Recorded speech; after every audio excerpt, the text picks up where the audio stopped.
கேள்வி என்னன்னா, நம்முடைய சொந்த பந்தங்கள், அதே போன்று நம்முடைய பிள்ளைகள் அல்லது மனைவிகள் இவங்கெல்லாம் என்ன செய்வாங்கன்னா, சில நேரத்தில் மார்க்கத்துக்கு முரணா நடப்பாங்க. நாம் அவங்கள்ட்ட மார்க்கத்தை எடுத்து சொல்லுகிறோம், மார்க்கத்தின் அடிப்படையில் வாழ வேண்டும் என்று அவர்களை உபதேசிக்கிறோம்.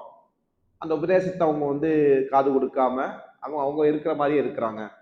இப்படி இருக்கக்கூடிய உறவுகளிடத்தில் நம்ம எப்படி நடந்து கொள்ளணும், என்ன செய்யணும் இந்த உறவுகள் அப்படின்றதான் கேள்வி. பொதுவாக ஒரு முஸ்லிமை பொறுத்தவரையில் அவருடைய ஒரு இயல்பான குணம் என்னவா இருக்குன்னு சொன்னா, நம்மை சூழ இருக்கக்கூடிய எல்லாருக்கும் நம்ம நலவை நாட வேண்டும். அத்தீனு நசிஹா, ரசூலுல்லாஹி சொன்னாங்க, தீன் என்பது நலம் நாடுதல் தான்.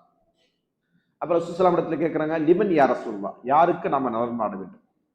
அதற்கு ரசூலுல்லாஹி சொன்ன பதில் என்ன? லில்லாஹி வலி ரசூலிஹி வலி ஐமத்தில் முஸ்லிமீன வ அமத்தி.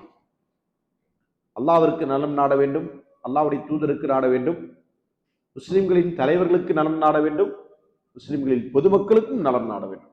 எல்லோருக்குமே நலவை நாடுவதுதான் ஒரு முஸ்லிமுடைய குணம். அந்த அடிப்படையில் நினைச்சணும், நம்முடைய உறவுகள், நம்முடைய சொந்தங்கள், நம்முடைய பிள்ளைகள் எல்லோருமே நாம் எந்த சொர்க்கத்தை ஆசைப்படுகிறோமோ, எந்த மறுமை வெற்றியை நம்ம விரும்புகிறோமோ, அதே மறுமை வெற்றிக்குரியவர்களாக அவர்களும் மாற வேண்டும் என்கிற ஆசையும் எதிர்பார்ப்பும் நம்மள்ட்ட இருக்கு. அந்த அடிப்படையில் தான் நம்ம அவங்கள்ட்ட நினைச்சணும், எடுத்து சொல்லணும். அந்த எடுத்து சொல்லுதல் என்பது அவர்களுக்கு உள்ளத்தில் படம் விதத்திலும் அதற்கான ஹிக்மத்தோடு நளினமான முறையில் சொல்ல வேண்டும். அதோடு சேர்ந்து நாம சொல்லக்கூடிய விஷயம் உங்களுடைய உள்ளத்துல தாக்கம் பிடிக்கணும் அப்படின்றதுக்கு நாம என்ன செய்யணும், அல்லாஹ்விடத்துல பிரார்த்தனை முன்வைக்கும். யா அல்லாஹ், நான் சொல்லக்கூடிய வார்த்தைகளின் மூலமா இவருடைய உள்ளத்துல மாற்றம் உண்டாகணும், இவங்கள்ட்ட சீர்திருத்தம் உண்டாகணும், இவங்க நேரு வழிக்கு வரணும், இவங்க சத்தியத்தை விளக்கணும் அப்படின்ற எதிர்பார்ப்பும் அதற்கான துவாவும் நம்மள்ட்ட இருக்கும். அந்த துவா இருக்கும்போது அது மாற்றம் அடையும். அதே மாதிரி இன்னொன்றை நம்ம புரிந்து கொள்ளணும், நாம சொன்ன உடனே அவங்க மாறிடுவாங்கன்னு கிடையாது.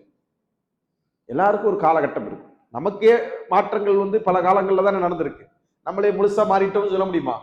பல விஷயங்கள் நம்மள்ட்ட என்ன செய்யும், தவறுகள் இருக்கு. அப்ப அந்த அடிப்படையில் மனிதன் என்பவன் தவறுக்கு உட்பட்டவன் தான். அந்த தவறுகள் இருக்கிறதோட அவங்கள்ட்ட என்ன செய்யுது, அந்த தவறுகளை சரி செய்வதற்கான வழிகள் என்ன இருக்கோ அதை நம்ம முயற்சித்துக் கொண்டே இருக்கணும். அல்லாஹ்விடத்துல நல்லாதரவு வைக்கணும், துவா செய்யணும். இதை நம்ம செய்ய வேண்டியது. சரிங்களா? ஒருவேளை இது எல்லாமே நம்ம செஞ்சும் அவர்கள் என்ன செய்றாங்க, முற்றிலும் அல்லாஹ்விற்கு புறம்பான, அல்லாஹ்வுடைய மார்க்கத்துக்கு புறம்பான குஃப்ரான காரியங்களை செய்கிறாங்கன்னு சொன்னா, அப்படியான சூழ்நிலையில் அந்த உறவை நம்ம துண்டிக்கணும்.